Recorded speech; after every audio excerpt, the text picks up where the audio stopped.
ಮಹಿಳಾ ಹಕ್ಕು ವೇದಿಕೆ ರಾಜ್ಯ ಘಟಕದ ವತಿಯಿಂದ ಮೈಸೂರಿನಲ್ಲಿ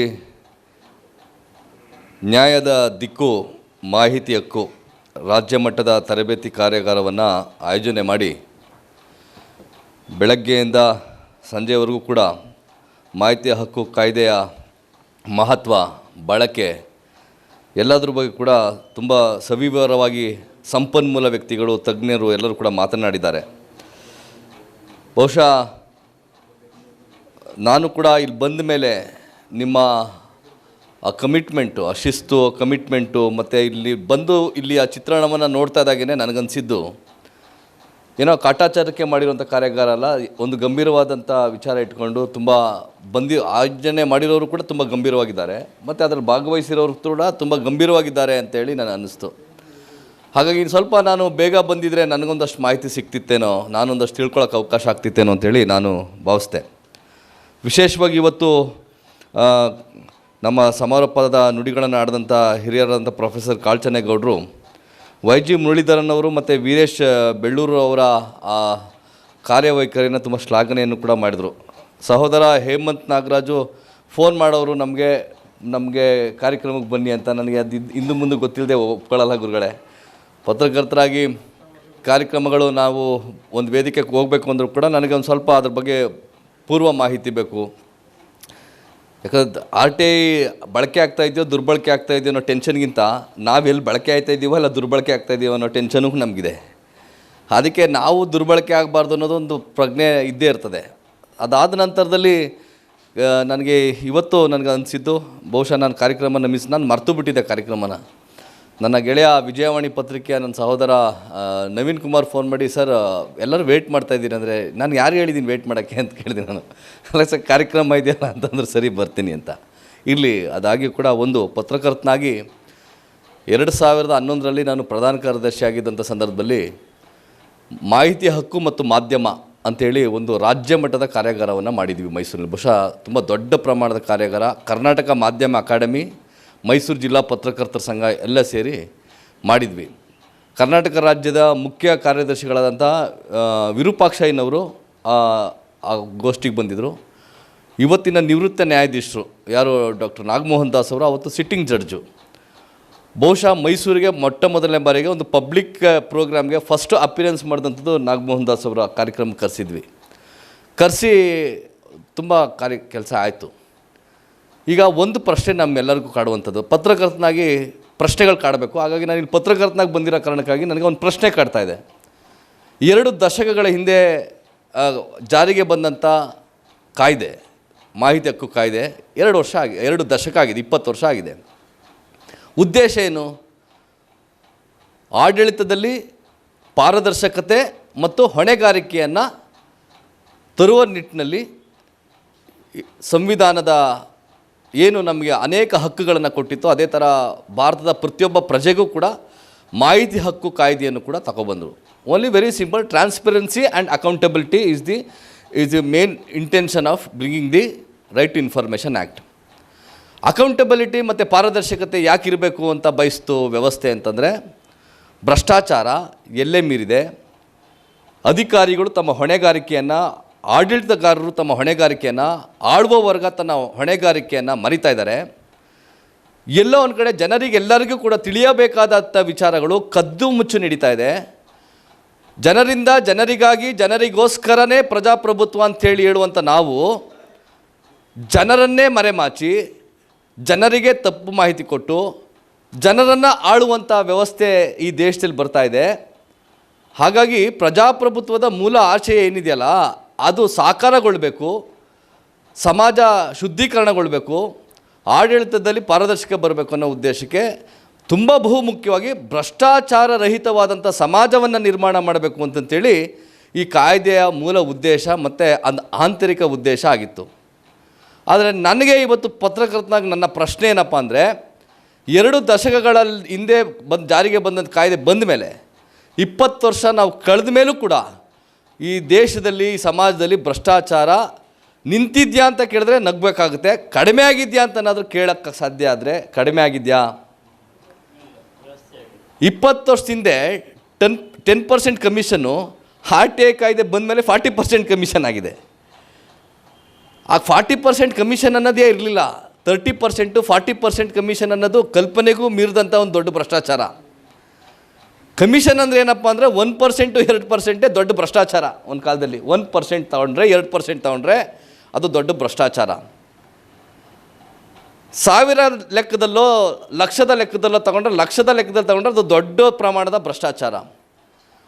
ಆದರೆ ಇವತ್ತು ಕೋಟಿಗಳ ಲೆಕ್ಕದಲ್ಲಿ 30-40%ಗಳ ಲೆಕ್ಕದಲ್ಲಿ ಭ್ರಷ್ಟಾಚಾರ ತಾಂಡವ ಆಡ್ತಾ ಇದೆ ಅಂತೇಳಿ ವ್ಯವಸ್ಥೆನೇ ಮಾತಾಡ್ತಾ ಇರಬೇಕಾದ್ರೆ, ರಾಜಕೀಯ ಪಕ್ಷದ ನಾಯಕರುಗಳೇ ಮಾತಾಡ್ತಾ ಇರಬೇಕಾದ್ರೆ, ಸರ್ಕಾರವೇ ಅದನ್ನು ಮಾತಾಡ್ತಾ ಇರಬೇಕಾದ್ರೆ RTI ಕಾಯ್ದೆ ನಿಜಕ್ಕೂ ಕೂಡ ಯಾವ ಉದ್ದೇಶಕ್ಕೆ ಜಾರಿಗೆ ಬಂತು ಅದು ಸಾಕಾರ ಆಗಿದೆಯಾ? ಅದರ ಬಳಕೆದಾರರು ಅಂತೇಳಿ ನಮ್ಮನ್ನೇ ನಾವು ಘೋಷಣೆ ಮಾಡ್ಕೊಂಡಂಥ ಅವ್ರು ಹೇಳಿದ್ರು, ಕಾರ್ಯಕರ್ತರಲ್ಲ ಸರ್ ನಾವು ಬಳಕೆದಾರರು ಅಂತಂತ ಹೇಳಿದ್ರು. ಆಯಿತು, ಒಂದು ಹೆಸರು ಫೆಮಿಲಿಯರ್ ಬಂದಿದೆ, RTI ಕಾರ್ಯಕರ್ತರು ಅಂತಲೇ ಹೇಳೋಣ. ಆ RTI ಕಾರ್ಯಕರ್ತರು ವೈಫಲ್ಯಗಳೇನು, ನಾವು ತಮ್ಮನ್ನೇ ನಾವು RTI ಕಾರ್ಯಕರ್ತರು ಅಂತೇಳಿ ಸಮಾಜಕ್ಕೆ ಘೋಷಣೆ ಮಾಡ್ಕೊಂಡಂಥವ್ರ ಹೊಣೆಗಾರಿಕೆ ಏನು, ಯಾವ ಹೊಣೆಗಾರಿಕೆಯನ್ನು ತರಬೇಕು ಅಂತೇಳಿ ಜಾರಿಗೆ ಬಂದಂಥ ಒಂದು ಕಾಯ್ದೆಯ ಬಗ್ಗೆ ಈಗ ನಾನು ಕೇಳೋ ಪ್ರಶ್ನೆ ಏನಪ್ಪ ಅಂದರೆ, ನಾನೇ RTI ಕಾರ್ಯಕರ್ತ ಅಂತ ಅಂದ್ಕೊಂಡಂಥ ವ್ಯಕ್ತಿಗಳ ಹೊಣೆಗಾರಿಕೆ ಏನು? ಇಷ್ಟು ಭ್ರಷ್ಟಾಚಾರ ಇದೆ ಅಂತ ಎಲ್ಲರೂ ಒಪ್ಕೋತಾ ಇರಬೇಕಾದ್ರೆ ಯಾಕೆ ಹೀಗಾಯಿತು? ಪತ್ರಕರ್ತನಾಗಿ ನನ್ನ 28 ವರ್ಷದ ಪತ್ರಿಕೋದ್ಯಮದ ಜೀವನದಲ್ಲಿ ನಾವು ಅನೇಕ ಮಜಲುಗಳನ್ನು ನೋಡಿದ್ದೇವೆ. ಎಲ್ಲ ಕಾಯ್ದೆಗಳು ಬರೋದು ಒಳ್ಳೆಯ ಉದ್ದೇಶಕ್ಕೆಗೇ. ಅದಕ್ಕೆ ನಾನು ನಿಮಗೊಂದು ಸಣ್ಣ ಕತೆ ಹೇಳ್ತೀನಿ. ಈ ಭ್ರಷ್ಟಾಚಾರ ಅನ್ನೋದು ಈ ದೇಶದಲ್ಲಿ ವಿಶೇಷವಾಗಿ ಭಾರತದಲ್ಲಿ ಯಾವ ಥರ ಇದೆ, ಭಾರತೀಯರ ಮನಸ್ಥಿತಿ ಒಳಗಡೆ ರಕ್ತಗತವಾಗಿ ಹೆಂಗೆ ಇಂಜೆಕ್ಟ್ ಆಗಿರ್ತದೆ ಅನ್ನೋದಕ್ಕೆ ಒಂದು ಸಣ್ಣ ಕತೆ ಹೇಳಲಿಕ್ಕೆ ಬಯಸ್ತೇನೆ. ಒಂದು ರಾಜ್ಯ ಇತ್ತಂತೆ ಸರ್. ರಾಜ್ಯದಲ್ಲಿ ಒಬ್ಬ ರಾಜ, ಭಾರಿ ಒಳ್ಳೆಯ ರಾಜ, ಅವನು ತುಂಬ ಪ್ರಾಮಾಣಿಕ ರಾಜ, ದಕ್ಷ ರಾಜ, ಜನಪರವಾಗಿ ಯೋಚನೆ ಮಾಡ್ತಿದ್ದಂಥ ರಾಜ. ಅಂಥ ಒಂದು ರಾಜ್ಯದಲ್ಲಿ ಈ ರಾಜನ ಆಸ್ಥಾನದೊಳಗಡೆ ಹೋಗ್ಲಿಕ್ಕೆ ಹೊರಗಡೆ ಬಾಗಿಲು ಕಾಯ್ತಾ ಇರ್ತಾನಲ್ಲ, ಅವನೊಬ್ಬ ಪರಮ ಭ್ರಷ್ಟ ಆಗಿದ್ದಂತೆ. ಅವನು ದುರಾಸೆ ವ್ಯಕ್ತಿ. ಅವನು ಯಾರಾದರೂ ರಾಜರನ್ನ ನೋಡಬೇಕು ಅಂತಂದ್ರೆ ಪರ್ಮಿಷನ್ ಕೊಡಬೇಕಂದ್ರೆ ಲಂಚ ತಗೋತಿದ್ದಂತೆ. ಲಂಚ ಕೊಡದೇ ಇದ್ದರೆ ರಾಜನ ನೋಡೋಕ್ಕೆ ಬಿಡ್ತಾ ಇರಲಿಲ್ಲ.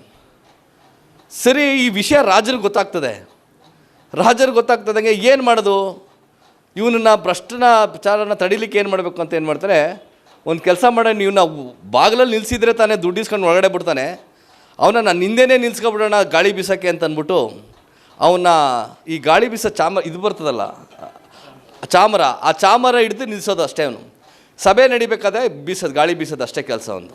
ಆಗ ರಾಜರು ಅನ್ಕೋತಾರೆ, ಸಮಾಧಾನ ಮಾಡ್ಕೊತಾರೆ, ಇವನು ಭ್ರಷ್ಟಾಚಾರ ನಿಲ್ಲಿಸ್ತಾ ಅಂತ. ತದನಂತರದಲ್ಲಿ ಇವನು ಚಾಮರ ಬೀಸೋನು ರಾಜರಿಗೆ ಬರೋಂಗೆ ಮಾತ್ರ ಗಾಳಿ ಬೀಸ್ತಿದ್ದಂತೆ. ಸೆಕೆಗಾಲ ಈ ಮಂತ್ರಿ ಮಂಡಲದವ್ರು ಇದ್ರಲ್ಲ, ಅಪ್ಪ ಸ್ವಲ್ಪ ಜೋರಾಗಿ ಬೀಸಯ್ಯ, ನಮಗೂ ಗಾಳಿ ಬರಬೇಕು, ಇದು ಬಂದರೆ ಮಾತ್ರ ನೋಡಿ ಜೋರಾಗಿ ಬೀಸ್ತೀನಿ, ಇಲ್ಲಾಂದರೆ ನಾನು ರಾಜರಿಗೆ ಮಾತ್ರ ಗಾಳಿ ಬರೋಂಗೆ ಬೀಸ್ತೀನಿ ಅಂತ ಹೇಳ್ತೀನಿ. ಬೇಸಿಗೆ ಕಾಲ ಪಾಪ ಅವರು ಗಾಳಿ ಬರಬೇಕಲ್ಲ, ಹಾಗಾಗಿ ನೋಡಿ ಮಂತ್ರಿ ಮಂಡಲದವರೆಲ್ಲ ಅವನಿಗೆ ಲಂಚ ಕೊಡೋಕ್ಕೆ ಶುರು ಮಾಡ್ದಂತೆ, ಸ್ವಲ್ಪ ಜೋರಾಗಿ ಬೀಸಲಿ ಅಂತ. ಇದೋ ರಾಜನ ಗಮನಕ್ಕೆ ಬಂತಂದೆ. ಇವನ್ನ ಬೀದಿಲಿ ನಿಲ್ಲಿಸಿದ್ರು ದುಡ್ಡು ಲಂಚ ತಗೋತಾನೆ, ನಾನು ಹಿಂದೆ ನಿಲ್ಸ್ಕೊಂಡ್ರು ಲಂಚ ತಗೋತಾನೆ, ಇವನೇನು ಮಾಡೋದಪ್ಪ ಅಂತಂದ್ಬಿಟ್ಟು ಒಂದು ಕೆಲಸ ಮಾಡೋನಿಗೆ, ರಾಜ್ಯದಲ್ಲಿ ಏನು ನಮ್ಮ ಸಂಸ್ಥಾನದಲ್ಲಿ ಏನು ಕ್ಲೀನಿಂಗ್ ಕೆಲಸ ಆಯ್ತದೆ, ಸ್ವಚ್ಛತೆ ಕೆಲಸ ಮಾಡಿದ ಕಸನೇ ಎತ್ತುತ್ತಾರೆ, ಅದ್ರ ನಿರ್ವಹಣೆಗೆ ಬಿಡೋಣ, ಇವನು ಕಸದಲ್ಲಿ ಇವನೇನು ಲಂಚ ತಗೊಳಕ್ಕೆ ಸಾಧ್ಯ ಇವನು ಅಂತಂದ್ಬಿಟ್ಟು ಅದ್ರ ನಿರ್ವಹಣೆಗೆ ಬಿಡ್ತು. ಏನು ದಿನ ಅವ್ನ ಲೆಕ್ಕ, ರಾಜ್ಯದಲ್ಲಿ ಎಷ್ಟು ಲೋಡು ಕಸ ಸಂಗ್ರಹಣೆ ಆಯಿತು, ಅವ್ನು ಕೆಲಸ ಸರಿಯಾಗಿ ಮಾಡ್ತಾ ಇದ್ದಾನಾ ಇಲ್ವಾ ಅಂತ ಅಷ್ಟೇ ತಿಳ್ಕೊಂಡು ಹೇಳ್ಬೇಕು. ರಾಜರ ಕಲ್ಪನೆ ಅಂದರು, ಕಸದಲ್ಲಿ ಯಾರು ದುಡ್ಡು ಮಾಡೋಕ್ಕಾಯ್ತದೆ, ಆಮೇಲೆ ಕಸ ಎತ್ತವ್ರ ಹತ್ರ ದುಡ್ಡು ಕೇಳಿದ್ರೆ ಕೊಡೋಕ್ಕಾಯ್ತದೇನು ರೀ, ಹಾಗಾಗಿ ಅದನ್ನು ಕೇಳ್ಬಿಟ್ಬಿಡೋಣ ಕಣ್ಣು. ಸರಿ, ಇವನು ರಾಜ್ಯದಿಂದ ಹೋದ್ನಲ್ಲ, ಕಸದ ನಿರ್ವಹಣೆಗೆ ಹೋದ್ನಲ್ಲ, ಕಸದ ನಿರ್ವಹಣೆಗೆ ಹೋದರೆ ಇವನು ಅಲ್ಲಿ ಶುರು ಮಾಡಿದವನು, ರಾಜರು ಇಷ್ಟು ಲೋಡು ಕಸ ತೆಗಿಬೇಕು ಅಂತ ಹೇಳಿದ್ರೆ ನನಗೆ ಗೊತ್ತಿಲ್ಲ, ನೀವು ಹೆಂಗಾದ್ರೂ ಕಸ ತೆಗಿಬೇಕು, ಇಲ್ಲ ಅಂದರೆ ನಾನು ತಪ್ಪು ಲೆಕ್ಕ ಕೊಡ್ತೀನಿ ರಾಜರಿಗೆ, ಇಲ್ಲಾಂದ್ರೆ ರಾಜರಿಗೆ ನೀವು ಸರಿಯಾಗಿ ಕೆಲಸ ಮಾಡ್ತಾಯಿಲ್ಲ ಅಂತ ದೂರು ಕೊಡ್ತೀನಿ, ಇಲ್ಲಾಂದ್ರೆ ನಿಮ್ಮನ್ನು ಬದಲಾಯಿಸೋಕೆ ಹೇಳ್ತೀನಿ ಅಂತ ಎದುರಿಸೋಕ್ಕೆ ಶುರು ಮಾಡ್ದ ಪಾಪ ಸ್ವಚ್ಛತೆ ಮಾಡೋರಿಗೆ. ಅವ್ರು ಅಣ್ಣ ಮಾಡೋಕ್ಕೆ ಹೋಗ್ಬಿಡಿ, ನಿಮ್ಗೆ ಏನು ಬೇಕು ಹೇಳಿ ನಾವು ಕೊಡ್ತೀವಿ ಅಂತ ಅವರು ಕೂಡ ಅವನಿಗೆ ಲಂಚ ಕೊಡೋಕ್ಕೆ ಶುರು ಮಾಡಿ. ಇದು ಕೂಡ ಕಾಲಕ್ರಮೇಣ ರಾಜನಿಗೆ ಗೊತ್ತಾಯ್ತಂತೆ, ಇವನು ಆ ಕಸದವ್ರ ಹತ್ರನೂ ಲಂಚ ತಗೋತಾ ಇದ್ದಾನೆ, ಅವ್ನು ಮಾಡೋಣ, ಇವನಿಗೆ ಪನಿಷ್ಮೆಂಟ್ ಕೊಟ್ಟರೆ ಸರಿ, ಇವನಿಗೆ ಕೆಲಸ ಕೊಡಬಾರ್ದು ಅಂದ್ಬಿಟ್ಟು. ಪನಿಷ್ಮೆಂಟ್ ಅಂದ್ರೇನು, ಯಾರೂ ವ್ಯಕ್ತಿಗಳಿಲ್ಲದೆ ಇರುವಂಥ, ಯಾವ ಜವಾಬ್ದಾರಿ ಇಲ್ಲದೆ ಇರುವಂಥ ಒಂದು ಪನಿಷ್ಮೆಂಟ್ ಆಗಬೇಕು ಅಂದ್ಬಿಟ್ಟು ಅವ್ನಿಗೊಂದು ಜವಾಬ್ದಾರಿ ಕೊಡ್ತಾರೆ ಗುರುಗಳೇ. ಏನಂದು ಗೊತ್ತಾ, ಅವನ ರಾಜ್ಯದಲ್ಲಿದ್ದಂಥ ಒಂದು ಸಮುದ್ರದ ತೀರದಲ್ಲಿ ಅವ್ನು ನಿಂತ್ಕೋಬೇಕು, ಬೆಳಗ್ಗೆ ಹೋಗಿ 10 ಗಂಟೆಯಿಂದ ಸಂಜೆ 8 ಗಂಟೆ ತನಕ ದಿನ ನಿಂತ್ಕೊಂಡು ಅವ್ನು ಲೆಕ್ಕ ಬರೀಬೇಕು, ಅಲೆಗಳು ಎಷ್ಟು ಬಂದು ಬಡ್ದು ಅನ್ನೋದು ಬರ್ಕೋಬೇಕಂತ ಲೆಕ್ಕನ ಪನಿಷ್ಮೆಂಟ್ ರಾಜ ಕೊಟ್ಟಿದ್ದು. ಇವನಿಗೆ ಗೊತ್ತಾಗಲಿದೆ ಎಷ್ಟು ಅಲೆಗಳು ಬಂದು ಬಡಿತು ಅಂತ ಅಂದ್ಬಿಟ್ಟು ಅಲೆಗಳು ಲೆಕ್ಕ ತಗೋಬೇಕು. ಇವನು ದಿನ ಬೆಳಗ್ಗೆ ಹೋಗೋದಂತೆ, ಇವನು ಬುಕ್ ಇಟ್ಕೊಂಡು ನಿಂತ್ಕೊಳ್ಳೋದು ಎಷ್ಟು ಅಲೆಗಳು ಬಂದು ಹೊಡಿತು ಅಂತ ಲೆಕ್ಕ ಹಾಕೊಳ್ಳೋದು. ಸಂಜೆ ಆಗ್ತದಾಗೆ ಈ ದೋಣಿಗಳು ಹಡಗುಗಳು ಸಣ್ಣ ಸಣ್ಣ ಹಡಗುಗಳು ಬರ್ತಾವಲ್ಲ ಅವನ್ನೆಲ್ಲ ಅಲ್ಲೇ ನಿಲ್ಲಿಸ್ಬಿಡ್ತೀನಿ ನೋಡಪ್ಪ ರಾಜ್ರು ಹೇಳೋರೆ ನನಗೆ, ನೀವು ದೋಣಿಗೆ ತಗೊಬಂದರೆ ನನಗೆ ಲೆಕ್ಕ ಸಿಗೋಕ್ಕಿಲ್ಲ ಸರಿಯಾಗಿ ಅಲೆಗಳದು, ಹಡಗು ಬಂದರೆ ನನಗೆ ಲೆಕ್ಕ ಸಿಗೋಲ್ಲ, ತಪ್ಪಾಗ್ಬಿಟ್ರೆ ರಾಜ ನನಗೆ ಶಿಕ್ಷೆ ಕೊಟ್ಬಿಡ್ತಾರೆ, ದಯವಿಟ್ಟು ನೀವು ಯಾರೂ ಬರಬೇಡಿ ಅಲ್ಲೇ ನಿಂತ್ಕೊಳ್ಳಿ ಅಂತ. ಅವ್ರದ್ದು ಹಡಗು ಬರಲೇಬೇಕು. ಅಪ್ಪ ನಿನ್ನ ಮನಕಾಯಾಗ ನಾವು ಎಷ್ಟೊತ್ತಂತ ನಿನ್ನ ಅಲೆಗಳು ಲೆಕ್ಕ ಹಾಕೋ ತನಕ 7 ಗಂಟೆ ತನಕ ನಾವು ನಿಂತ್ಕೊಳ್ಳೋಕ್ಕಾದ ಗುರು, ಆಗೋದಿಲ್ಲ ತಗೊಂಡು ಅವರು ಲಂಚ ಕೊಡೋಕೆ ಶುರು. ಒಬ್ಬ ಭ್ರಷ್ಟನ ಮನಸ್ಥಿತಿ ಈ ಮಟ್ಟಕ್ಕೆ ಇದ್ದಾಗ ನಾವು ಆಳುವ ವರ್ಗ ಆಗಿರ್ಬೋದು, ಕಾನೂನು ಮತ್ತು ಕಾಯ್ದೆಗಳಾಗಿರ್ಬೋದು, ಇವುಗಳಿನ ಮೂಲಕ ನಿಜವಾಗ್ಲೂ ನಾವು ಈ ಭ್ರಷ್ಟಾಚಾರವನ್ನು ತಡಿಲಿಕ್ಕೆ ಸಾಧ್ಯ ಆಗ್ತದಾ? ಇವತ್ತು ಮಾದೇವಪ್ಪನವ್ರು ಬಂದಾಗ ನಾನು ಇದ್ದಿದ್ರೆ ಹೇಳ್ತಿದ್ದೆ, ಮೈಸೂರು ಜಿಲ್ಲೆಯಲ್ಲಿ ಪೊಲೀಸ್ ಸ್ಟೇಷನ್ಗಳಲ್ಲಿ ದುಡ್ಡು ಕೊಡದೇ ಇದ್ದರೆ FIR ಮಾಡ್ತಾಯಿಲ್ಲ. ನಾವು RTA ಅನ್ನೋದನ್ನು ಕೇವಲ ಹಣದ ಅಥವಾ ಭ್ರಷ್ಟಾಚಾರ ದುಡ್ಡಿನ ಅವ್ಯವಹಾರದ ಬಗ್ಗೆ ಅಷ್ಟೇ ಮಾತಾಡ್ತಾ ಇದ್ದೀವಿ. ಬಟ್ RTA ಇನ್ನೊಂದಿದೆಯಲ್ಲ, ಮಾನವ ಹಕ್ಕುಗಳ ಉಲ್ಲಂಘನೆಗಳಿದೆಯಲ್ಲ, ಮಾನವ ಹಕ್ಕುಗಳ ಉಲ್ಲಂಘನೆ ಯಾವ ಮಟ್ಟಕ್ಕಾಗುತ್ತೆ ಅಂದರೆ, ಒಬ್ಬ ಸಾಮಾನ್ಯ ಜನರು ಕೂಡ ಹೋಗಿ ಕಂಪ್ಲೇಂಟ್ ಕೊಟ್ಟರೆ ಎಷ್ಟು ಗಂಟೆ ಒಳಗಡೆ ಕಂಪ್ಲೇಂಟ್ ತೊಗೋಬೇಕು, ಎಷ್ಟು ಗಂಟೆ ಒಳಗಡೆ ಅವ್ನು FIR ಆಗಬೇಕು, FIR ಆಗ್ತಿದ್ದಂಗೆ ಏನು ಕ್ರಮ ತೆಗೆದುಕೊಳ್ಬೇಕು, ಅವ್ನಿಗೆ ಎಷ್ಟು ದಿನದ ಒಳಗಡೆ ಅವ್ನು ಉತ್ತರ ಕೊಡಬೇಕು, ಆಗ್ತಾ ಇದೆಯಾ?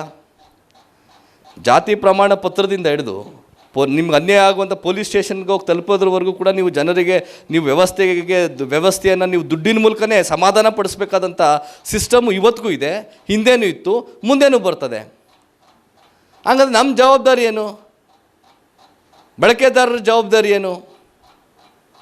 ಬೇಜಾರು ಮಾಡ್ಕೊಬೇಡಿ ಹೇಳ್ತೀನಿ, ಹೇಗೆ ಪತ್ರಕರ್ತರು ವಿಶ್ವಾಸಾರ್ಹತೆಯನ್ನು ಕಳ್ಕೊತಾ ಇದ್ದಾರೋ ಹಾಗೆ RTA ಕಾರ್ಯಕರ್ತರು ಅನ್ಸ್ಕೊಂಡವ್ರು ಕೂಡ ವಿಶ್ವಾಸಾರ್ಹತೆಯನ್ನು ಕಳ್ಕೊತಾ ಇದ್ದಾರೆ. ವ್ಯವಸ್ಥೆ ಅವರ ಅನುಮಾನದಿಂದ ನೋಡೋಂಥ ಸೃಷ್ಟಿಯಾಗಿದೆ. ಬ್ಲ್ಯಾಕ್ ಮೇಲರ್ಸ್ ಅಂತ ಹೇಳ್ತಾ ಇದ್ದಾರೆ. ಒಂದು ಕಾಲದಲ್ಲಿ ಪ್ರಾಮಾಣಿಕ ಪತ್ರಕರ್ತರುಗಳಿಗೆ ಮರ್ಡರ್ ಆಗ್ತಿತ್ತು, ಕೊಲೆಗಳು ನಡೀತಿತ್ತು, ಪತ್ರಕರ್ತರು ಕೊಲೆಗಳಾಗಿದ್ದಾವೆ. RTA ಕಾರ್ಯಕರ್ತರ ಕೊಲೆ ಯಾಕಾಗ್ತಾ ಇದೆ? RTA ಕಾರ್ಯಕರ್ತರುಗಳ ಮೇಲೆ ಅಲ್ಲೇ ಯಾಕಾಗ್ತಾ ಇದೆ? ಅವ್ರ ಮೇಲೆ ಕಂಪ್ಲೇಂಟ್ಗಳು ಯಾಕಾಗ್ತಾ ಇದೆ? ಯೋಚನೆ ಮಾಡಬೇಕಲ್ವಾ? ಅಫ್ಕೋರ್ಸ್ ನನ್ನ ಸಂಪನ್ಮೂಲ ವ್ಯಕ್ತಿಗಳು, ನಮ್ಮ ತಜ್ಞರೆಲ್ಲರೂ ಕೂಡ RTIನ ಹೇಗೆ ಬಳಸ್ಕೋಬೇಕು ಅನ್ನೋ ಮಾತನ್ನು ಹೇಳಿದ್ರು ನಿಜ. ಆದರೆ ಮನುಷ್ಯನ ಮನಸ್ಥಿತಿಗಳ ಬದಲಾಗಬೇಕಲ್ಲ.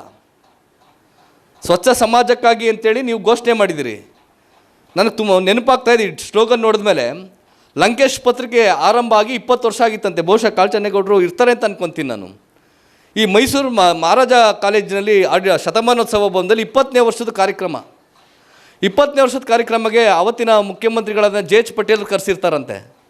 ಕರೆಸಂಥ ಸಂದರ್ಭದಲ್ಲಿ JH ಪಟೇಲರು ಲಂಕೇಶ್ ಪತ್ರಿಕೆಯನ್ನು ಉದ್ದೇಶಿಸಿ ಹೇಳ್ತಾರೆ, ಲೋ ಲಂಕೇಶ, ನೀನು ಸಮಾಜನ ಸ್ವಚ್ಛ ಮಾಡೋಕ್ಕಂತಂದ್ಬಿಟ್ಟು ಪತ್ರಿಕೆ ತಗೊಬಂದೆ, ಈ 20 ವರ್ಷ ಚೆನ್ನಾಗಿ ಒರೆಸಿದೆ ಪತ್ರಿಕೆನ, ಈಗೇನಾಗಿದೆ ಅಂದರೆ ಸಮಾಜ ತಕ್ಕಮಟ್ಟಿಗೆ ಸ್ವಚ್ಛ ಆಗದೆ ಕೂಡ ಆ ಒರೆಸಿದ್ದೆ ಇದೆಯಲ್ಲ ಮಸಿಯಲ್ಲ ನಿನ್ನ ಪತ್ರಿಕೆ ಗಂಟ್ಕೊಂಡು ನಿನ್ನ ಪತ್ರಿಕೆ ಅಸ್ವಚ್ಛ ಆಗೋಗದೆ ಅಂತ, ನಿನ್ನ ಪತ್ರಿಕೆ ಗಲೀಜಾಗ್ಬಿಟ್ಟದೆ ಅಂತ.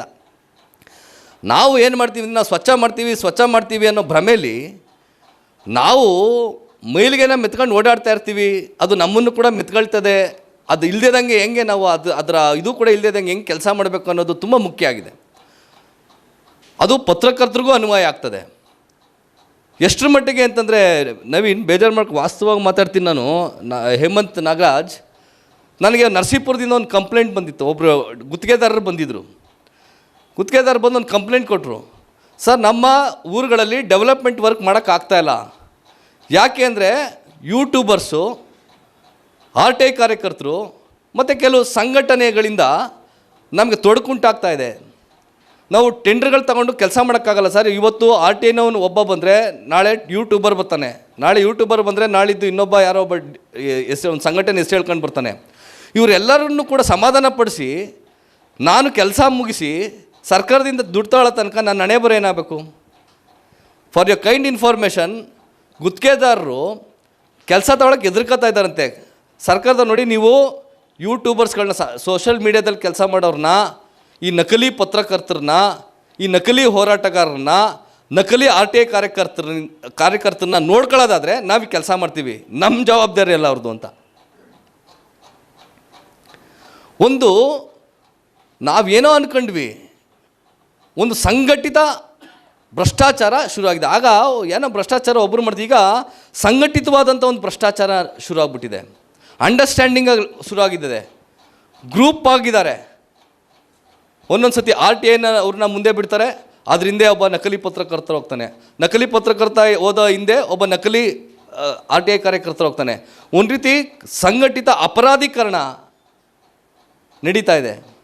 ಈ ಸಂಘಟಿತ ಅಪರಾಧೀಕರಣವನ್ನು ತಡೆಯೋದಂಥ ನಿಟ್ಟಿನಲ್ಲಿ ನಾವು ಹೇಗೆ ಕೆಲಸ ಮಾಡಬೇಕು? ಒಂದೊಂದು ಸತಿ ಏನನ್ಸುತ್ತೆ ನಮಗೆ ಅಂದರೆ, ಪತ್ರಕರ್ತರಾಗಿ ಅಪ್ಪ ಯಾರನ್ನು ಉದ್ಧಾರ ಮಾಡ್ತೀವೋ ಬಿಡ್ತೀವೋ ಗೊತ್ತಿಲ್ಲ, ಯಾರನ್ನು ಕಾಪಾಡ್ತೀವೋ ಬಿಡ್ತೀರೋ, ನಮ್ಮ ಶೀಲ ನಾವು ಕಾಪಾಡ್ಕೊಂಡ್ರೆ ಸಾಕಪ್ಪ, ನಮ್ಮ ಮರ್ಯಾದೆನ ನಾವು ಕಾಪಾಡ್ಕೊಂಡ್ರೆ ಸಾಕಪ್ಪ, ನಮ್ಮ ಗೌರವನ ನಾವು ಕಾಪಾಡ್ಕೊಂಡ್ರೆ ಸಾಕಪ್ಪ ಅನ್ನೋಷ್ಟು ಮಟ್ಟಿಗೆ ಸಮಾಜ ವ್ಯವಸ್ಥೆ ಹದಗೆಟ್ಟಿರಬೇಕಾದ್ರೆ, ಇಂಥ ಹದಗೆಟ್ಟ ವ್ಯವಸ್ಥೆ ಒಳಗಡೆ, ಮಲಿನಗೊಂಡಿರುವಂಥ ಸಾಮಾಜಿಕ ವ್ಯವಸ್ಥೆ ಒಳಗಡೆ ನಾವು ನಮಗೆ ನಾವೇ ಕಳಂಕರಹಿತರಾಗಿ ಈ ಕಾಯ್ದೆಯನ್ನು ಜನಸಾಮಾನ್ಯರಿಗೆ ತಲುಪಿಸಿ ಅದನ್ನು ಯಶಸ್ವಿಗೊಳಿಸೋದು ಹೇಗೆ? ಪ್ರತಿಯೊಬ್ಬರಿಗೂ ಕೂಡ ಏನಾಗಿದೆ, RTI ಅಂದರೆ ಯಾರಪ್ಪ ಅಂದರೆ ಅದು ಯಾರೋ ಕಾರ್ಯಕರ್ತರಿಗೆ ಸೀಮಿತವಾದದ್ದು ಅಂತ ಅನ್ಕೊಬಿಟ್ಟಿದ್ದಾರೆ ಜನ. ಈ ದೇಶದಲ್ಲಿ ಹುಟ್ಟಿದಂಥ ಪ್ರತಿಯೊಬ್ಬ ಭಾರತೀಯನ ಹಕ್ಕು ಅದು ಅನ್ನೋದು ಕೂಡ ಎಲ್ಲರಿಗೂ ಗೊತ್ತಿಲ್ಲ. ಹೇಗೆ ನಿಮಗೆ ಜೀವಿಸುವ ಹಕ್ಕಿದೆ, ಹೇಗೆ ನಿಮಗೆ ಬದುಕುವ ಹಕ್ಕಿದೆ, ಸ್ವಾತಂತ್ರ್ಯದ ಹಕ್ಕಿದೆ, ಶಿಕ್ಷಣ ಪಡ್ಕೊಳ್ಳೋ ಹಕ್ಕಿದೆ, ಅನ್ನ ಪಡೆದುಕೊಳ್ಳೋ ಹಕ್ಕಿದೆ, ಅಧಿಕಾರ ಪಡೆದುಕೊಳ್ಳೋ ಹಕ್ಕಿದೆ, ಧರ್ಮವನ್ನು ಪಾಲನೆ ಮಾಡುವಂಥ ಹಕ್ಕಿದೆ, ಆಸ್ತಿಯನ್ನು ಗಳಿಸುವ ಹಕ್ಕಿದೆ, ಕಲಿಯುವ ಹಕ್ಕಿದೆ. ಏನು ಈ ದೇಶದ ಸಂವಿಧಾನ ನಿಮಗೆ ಹಕ್ಕುಗಳನ್ನು ಕೊಟ್ಟಿದೆ, ಅದೇ ರೀತಿಯ ಇನ್ನೊಂದು ಹಕ್ಕು ಇದು ಈ ದೇಶದ ಪ್ರತಿಯೊಬ್ಬ ಪ್ರಜೆಯ ಹಕ್ಕಿದು. ಇದನ್ನು ನಾವು ಬಳಕೆ ಮಾಡ್ಕೋಬೇಕು ಅನ್ನೋದು ಬರಬೇಕು. ಈ ಅವೇರ್ನೆಸ್ಸು ಬಹುಶಃ ನಾನು ಹೇಳ್ತೀನಿ, ಈ ಅವೇರ್ನೆಸ್ಸು ನಿಮ್ಮ ತಂಡದಿಂದ ಆಗಬೇಕು. ನಾನು ಎಲ್ಲದಕ್ಕೂ ಕೂಡ ನಾಗರಾಜ್ ಹೋಗೋಕ್ಕಾಗಲ್ಲ ಎಲ್ಲರ ಕಡೆ. ಯಾಕಂತಂದರೆ ನಾನು ಮಾತಾಡಬೇಕಾದ್ರೆ ವಿರೂಪಾಕ್ಷಯ್ಯನವ್ರು ಹೇಳ್ತಿದ್ರು, ಅರ್ಜಿಗಳು ಹೇಗೆ ಬರ್ತವೆ ಅಂತಂದರೆ, ಕೆಲವು ಸ್ವ ಉದ್ದೇಶಗಳು, ಸ್ವ ಹಿತಾಸಕ್ತಿಗಳ ಅರ್ಜಿಗಳು ಹೆಂಗಿರ್ತವೆ ಅಂದರೆ, ಸಮಾಜಮುಖಿಯಾದಂಥ ಅರ್ಜಿ ಒಂದು ಬಂದರೆ, ಸ್ವ ಉದ್ದೇಶ ಅಥವಾ ಸ್ವಾರ್ಥದ ಉದ್ದೇಶ ಇಟ್ಕೊಂಡ ಅರ್ಜಿಗಳು 1,00,000 ಬಂದಿರ್ತಾವಂತೆ. ನಿಮಗೆ ಆಡಳಿತಾತ್ಮಕವಾಗಿ ಅರ್ಜಿ ಬಂದಿರುವ ಸೀನಿಯಾರಿಟಿ ಮುಖಾಂತರ ನೀವು ಹೋಗಬೇಕು. ಒಂದೊಂದು ಅರ್ಜಿಗೆ ನೀವು ಉತ್ತರ ಕೊಟ್ಕೊಂಡು ಹೋದರೆ, ನೀವು 1,000ನೇ ಅರ್ಜಿ ಇರ್ತದಲ್ಲ, ಪ್ರಾಮಾಣಿಕವಾದ ಅರ್ಜಿ, ಜನಪರವಾಗಿ ಹಾಕಿರೋಂಥದ್ದು ಅರ್ಜಿ, ಮನುಷ್ಯರ ಪರವಾಗಿ ಹಾಕಿರೋಂಥ ಅರ್ಜಿ, ಈ ದೇಶನ ಉಳಿಸಬೇಕು ಅನ್ನೋ ಕಾರಣಕ್ಕಾಗಿ ಹಾಕಿರುವಂಥ ಒಂದು ಅರ್ಜಿ ಇರ್ತದಲ್ಲ, ಮಾಹಿತಿ ಇರ್ತದಲ್ಲ, ಅದ್ರ ಬರೋ ತನಕ ಅದ್ರ ಕಾಲಘಟ್ಟ ಅದ್ರ ಇದನ್ನೇ ವ್ಯಾಪ್ತಿನೇ ಮೀರೋಗ್ಬಿಡ್ತದೆ. ತುಂಬ ದೊಡ್ಡ ಪ್ರಮಾಣದಲ್ಲಿ ಈ ಜಾಲ ಇದೆ. ಅದನ್ನೆಲ್ಲ ಭೇದಿಸಿ ನೀವು ಹೇಗೆ ಕೆಲಸ ಮಾಡ್ತೀರೋ ಗೊತ್ತಿಲ್ಲ. ಒಂದಂತೂ ಹೇಳ್ತೀನಿ, ನಾವು ಜನರ ವಿಶ್ವಾಸವನ್ನು ಕಳ್ಕೊಬಿಟ್ರೆ ನಿಮ್ಮ ಉದ್ದೇಶ ಈಡೇರಲಿಕ್ಕೆ ಸಾಧ್ಯ ಇಲ್ಲ, ನಿಮ್ಮನ್ನು ನಂಬಲಿಕ್ಕೆ ಸಾಧ್ಯ ಇಲ್ಲ. ನೀವು ಫಸ್ಟು ನಿಮ್ಮನ್ನೇ ನೀವು ನಂಬಿಸ್ಬೇಕು. ಈಗ ಗುರುಗಳು 100,000 ಚಳುವಳಿಗಳು ಮಾಡಿದವರು, ಜನ ಚಳುವಳಿಗೆ ಯಾಕೆ ಬರ್ತಾಯಿಲ್ಲ? ಈಗ ರೀ ಚಳುವಳಿಗಾರರ ಮೇಲೆ ವಿಶ್ವಾಸ ಕಳ್ಕೊಂಡಿದ್ದಾರೆ ರೀ. ಇವತ್ತೊಂದು ಸಂಘಟನೆಯನ್ನು ಕಟ್ತೀಯಾ, ಸಂಘಟನೆ ಕಟ್ಟ ಹಿಂದಿನ ದಿನ ಅವಾಯ್ ಚಪ್ಪಲಿ ಹಾಕೊಂಡು ಓಡಾಡ್ತಾ ಇರ್ತೀಯ. ಸಂಘಟನೆ ಕಟ್ಟಿದ 3 ತಿಂಗಳಿಗೆ ನೀನು 25 ಲಕ್ಷದ ಕಾರಲ್ಲಿ 4 ಜನ ಕಟ್ಕೊಂಡು ವೈಟ್ ಆ್ಯಂಡ್ ವೈಟ್ ಹಾಕೊಂಡು ಬಂದು ಜನರ ಮಧ್ಯೆ ಇಳಿದ್ರೆ ಜನ ಯಾಕೆ ಹೆಂಗೆ ನಂಬ್ತಾರೆ ನಿಮ್ಮನ್ನ? ಇದೇನೇ ಈಗ ಮೊನ್ನೆ ಈಗ ಒಂದು ಈ ಸಂಘ ಕಟ್ಟೋಕ್ಕಿಂತ ಮುಂಚೆ ಇವನು ಚಪ್ಪಲಿನೂ ಹಾಕೊಳ್ಳೋಕೆ ಅವಾಯ್ ಚಪ್ಪಲಿ ಹಾಕಿ ಓಡಾಡ್ತಿದ್ದೆ, ಇದಕ್ಕಿದ್ದಂಗೆ ಬಂದಲ್ಲಿ ಇವ್ನು ಹೆಂಗೆ ಬತ್ತು ಎಲ್ಲಿ ಬತ್ತು ದುಡ್ಡು ಇವನಿಗೆ? ನನ್ನ ಗೆಳೆಯ ಒಪ್ಕೋತಾ ಇದ್ದಾರೆ. ನಾವು ಹೋರಾಟಗಾರರು, ಬಳಕೆದಾರರು, ಜನಸಾಮಾನ್ಯರಲ್ಲಿ ವಿಶ್ವಾಸ ಅರ್ಹತೆಯನ್ನು ಮೂಡಿಸುವ ನಿಟ್ಟಿನಲ್ಲಿ ನಮ್ಮ ಹೆಜ್ಜೆ, ನಮ್ಮ ನಡವಳಿಕೆ ಮತ್ತು ನಮ್ಮ ಆಲೋಚನೆಯನ್ನು ಮೂಡಿಸ್ತೇ ಹೋದರೆ, ಕಾರ್ಯಾಗಾರಗಳನ್ನು ಮಾಡಿರ್ತೀವಿ, ಅದೊಂದು ದಾಖಲೆ ಆಗ್ತದೆ, ಮುಗ್ದು ಹೋಗ್ಬಿಡ್ತದೆ. ಆದರೆ ಹಂಗೆ ಅಂದ್ಕೊಂಡು ಭ್ರಮ ನಿರಸನ ಆಗೋದೇನು ಬೇಕಾಗಿಲ್ಲ. ಸರ್ ಹೇಳ್ದು ಆ ಥರದ್ದೇನು ಭ್ರಮ ನಿರಸನ ಆಗೋದು ಬೇಕಾಗಿಲ್ಲ. ಕಾಲ ಬರ್ತದೆ, ಅದಕ್ಕೂ ಒಂದು ಕಾಲ ಬರ್ತದೆ. ಆ ಭ್ರಮ ನಿರಸನ ಆಗದೆ ನಾವು ಗಟ್ಟಿ ಕಾಳುಗಳಂತೀವಲ್ಲ, ನೀವೆಷ್ಟೇ ಇದಾದರೂ ಕೂಡ, ಸಮಾಜ ವ್ಯವಸ್ಥೆ ಎಷ್ಟೇ ಹಾಳಾಗಿದ್ರೂ ಕೂಡ ಸಮರ್ಥರು, ಗಟ್ಟಿ ಕಾಳುಗಳು, ಪ್ರಾಮಾಣಿಕ ಜೀವಗಳು, ಪ್ರಾಮಾಣಿಕ ಹೋರಾಟಗಳು ಖಂಡಿತವಾಗ್ಲೂ ನಿಂತ್ಕೋತದೆ, ಖಂಡಿತವಾಗ್ಲೂ ಉಳ್ಕೋತದೆ. ಆ ಉಳಿಸುವ ನಿಟ್ಟಿನಲ್ಲಿ ನೀವೆಲ್ಲರೂ ಕೂಡ ಕೆಲಸ ಮಾಡ್ತೀರಿ ಅಂಥೇಳಿ ಭಾವಿಸಿ ನನ್ನ ಕರೆದು ಮಾತಾಡಲಿಕ್ಕೆ ಅವಕಾಶ ಮಾಡಿಕೊಟ್ಟಂಥ ನಿಮ್ಮೆಲ್ಲರೂ ಕೂಡ ಒಂದ್ಸಿ ನನ್ನ ಮಾತನ್ನು ಮುಗಿಸ್ತೇನೆ. ನಮಸ್ಕಾರ. Thank you.